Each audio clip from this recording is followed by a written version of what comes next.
तो दोस्त लोग देख सकता रहो टीगेन आर्क वेल्डिंग ये वीडियो के में देखावल जाए तो अभी टिग वेल्डिंग हो रहा बा टंगस्टन आर्क वेल्डिंग ठीक बा। ये आप देख सकते हैं कि किस तरह से ये टिग वेल्डिंग यानी आर्गन वेल्डिंग किया जा रहा है और argon welding pipe to pipe joint करने के लिए किया जाता है। ठीक है, तो आप देख सकते हैं एक तरफ एक आदमी वेल्डिंग कर रहा है टिग वेल्डिंग, दूसरे तरफ आर्क वेल्डिंग चालू है। इसमें देखिए ये हमारे दोस्त आर्क वेल्डिंग कर रहे हैं। आपने जो देखा पहले टिग वेल्डिंग था, ये देखिए अभी टिग वेल्डिंग मारने के बाद रूट कंप्लीट होने के बाद हम लोग क्या करते हैं कि एक बार ग्राइंडिंग कर देते हैं। अब यहाँ समझने वाली बात है कि ग्राइंडिंग क्यों करते हैं, वायु में ग्राइंडिंग। तो ग्राइंडिंग हम इसलिए करते हैं कि कहीं पे पिन होल है, सेलेक्ट दबा हुआ है। जैसे सेलेक्ट मीन्स क्या, आर्गन जब मारिएगा ना तो आप देखिएगा जो हम फिलर जलाते हैं उसका कचड़ा आगे घूमते रहता है। वो क्या होता है कहीं पे जाकर रुक जाता है, वो आगे चल के हमारे लिए प्रॉब्लम करता है, कचड़ा बन जाता है वहाँ पे। और एक बार क्या होता है चुठाए होते हैं तो वहाँ पिन होल आ जाता है जो आरटी के टाइम दिखाई देता है। ठीक है, तो सबसे ज़्यादा ज़रूरी और इम्पोर्टेंट चीज़ क्या है, जब भी हम टिग वेल्डिंग करें या आर्क वेल्डिंग करें, आपको pin hole, feeler cut, select, porosity, ये 4 चीज़ का विशेष ध्यान रखना है। अगर ये 4 चीज़ आप कंट्रोल कर लिए तो आपके जैसा वेल्डर कोई नहीं है। ठीक है, गैप ज़्यादा कम का ध्यान नहीं देना चाहिए। गैप ज़्यादा कम रहेगा तो आप मार के, ज़्यादा है तो मार के रूट निकाल सकते हैं, कम है तो रूट निकालना मुश्किल होगा। ये चीज़ का भी विशेष रूप से आपको ध्यान रखना है। तो कभी भी कहीं भी अगर आप वेल्डिंग का जॉब करते हैं और वेल्डर बन गए हैं तो ये चीज़ आप माइंड में हमेशा रखिएगा कि आपको सबसे पहले करना क्या है। ठीक है, वेल्डिंग चालू करने से सबसे पहले आपको मशीन चेक करना है, पूरा फुल्ली मशीन चेक करना है। मशीन चेक करने के बाद आपको फीलर को पूरी अच्छी तरह से एम्बरी पेपर से घिसवा देना है ताकि उसका जो कचड़ा हो वो कचड़ा निकल जाए।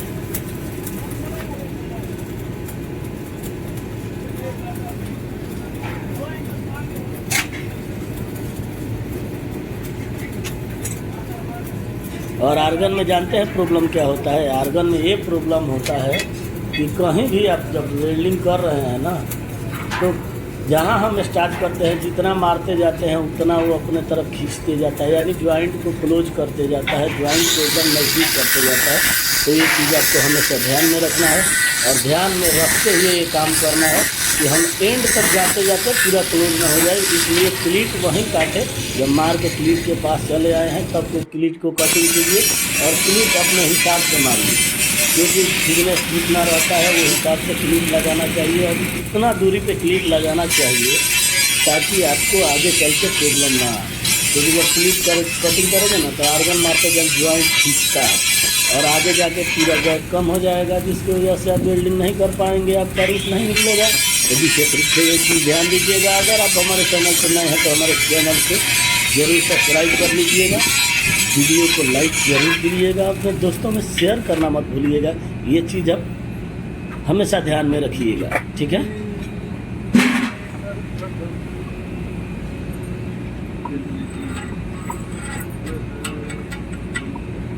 अगर हमारे बताए हुए 4 ट्रिक अगर आप फॉलो कर लिए तो समझिए कि वेल्डर बनिए। ठीक है, तो ये चीज़ आपके माइंड में होना चाहिए और ये चीज़ आपको हमेशा ध्यान में रखना चाहिए। क्योंकि जानते हैं सबसे ज़्यादा आदमी जब आता है कंस्ट्रक्शन में तो क्या सोचता है कि सबसे ज़्यादा पैसा किस चीज़ में है। ठीक है, तो सबसे ज़्यादा पैसा क्या है, वेल्डर में। तो वेल्डर की तरफ आदमी का झुकाव बढ़ता है, लेकिन वो क्या करता है, अगर सही से नहीं देखता है, सही से कंट्रोल नहीं करता है, वही चीज़ उसके लिए प्रॉब्लम क्रिएट करता है। तो वो वेल्डर नहीं बन पाता है, वो सही से नहीं कर पाता है, वो ध्यान नहीं देता है, जिसकी वजह से उसका रिपेयर आता है। बार बार रिपेयर आने के चलते वो डिस्क्वालीफाइड होता है। डिस्क्वालीफाइड होने के बाद फर्स्ट तो उसका टेस्ट नहीं निकलेगा, टेस्ट निकालना बहुत मुश्किल होगा। टेस्ट निकालने के बाद अगर क्वालिफाइड हो भी गया और जॉब में केयर नहीं किया तो उसका रिपेयर आएगा। कहीं तो प्रॉब्लम क्या होता है 10% है, कहीं 100% है। तो जहाँ पे आरटी ज्वाइंट 100% है, अगर आप केयर नहीं करते हैं तो 2 दिन भी नहीं चल पाइएगा।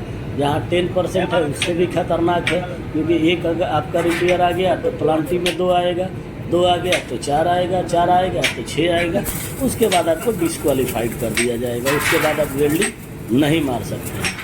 तो ये चीज़ विशेष रूप से आपको ध्यान में रखना है, और ध्यान में रखते हुए वेल्डिंग का काम सीखना कोई इजी और कोई भारी भी नहीं है। तो ये चीज़ आपके माइंड में होना चाहिए दोस्तों कि कभी भी हम जब वेल्डिंग का काम करें, वेल्डिंग का काम सीखें तो किस तरह से और कैसे करें। तो ये हमारा 4 ट्रिक को फॉलो कीजिएगा। 4 कभी भी 4 चीज़ स्टार्टिंग से आपको ध्यान रखना है। ये नहीं कि चलो हम वेल्डर बन जाएंगे उसके बाद ध्यान देंगे ये तो ऐसे कर लिया, ये तो सही है, नहीं। हम खुद जब सर्टिफाइड हो जाते हैं, हमको खुद पे भरोसा हो जाता है कि हम जो कर रहे हैं सही कर रहे हैं, तो समझिए कि आप सक्सेस हैं। अब ये नहीं कि कैसा हूँ है, हाँ मैं देख लिया सही है, सही है, no, this is not good way. So please my friend everybody who is a welder and learning to welding, so very carefully what I about ask you, you follow my trick.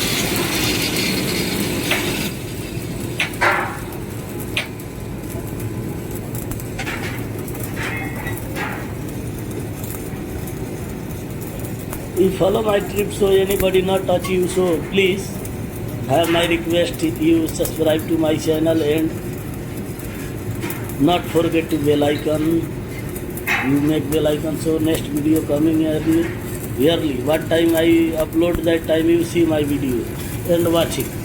So share your all friend my video, so please don't forget for me and my video. So everybody need to see video and subscribe my channel, okay? तो दोस्त लोग आप लोग को कैसा लगा, क्या समझे इस वीडियो से, आप कमेंट करके हमें ज़रूर बताइएगा। हमें आपके कमेंट, लाइक और सब्सक्राइब का वेट रहता है, और जैसे ही आप हमको अपना प्यार दुलार देते हैं हमारा मनोबल बढ़ता है, और हम उसको आगे ले जाने के चक्कर में सोचते हैं और नेक्स्ट वीडियो डालना चाहते हैं, ताकि हमारे चैनल के द्वारा हमारे दोस्त, हमारे भाई, हमारे फ्रेंड लोग इम्प्रेस्ड हो और इसको आगे लेके जाएं और आगे तक देखें और इससे वेल्डर बने, उनको जॉब में कोई प्रॉब्लम ना आए। तो 4 ट्रिक को जो फॉलो कर लिया वो कभी भी वेल्डिंग में नहीं हटेगा। तो नमस्कार दोस्तों।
Yeah.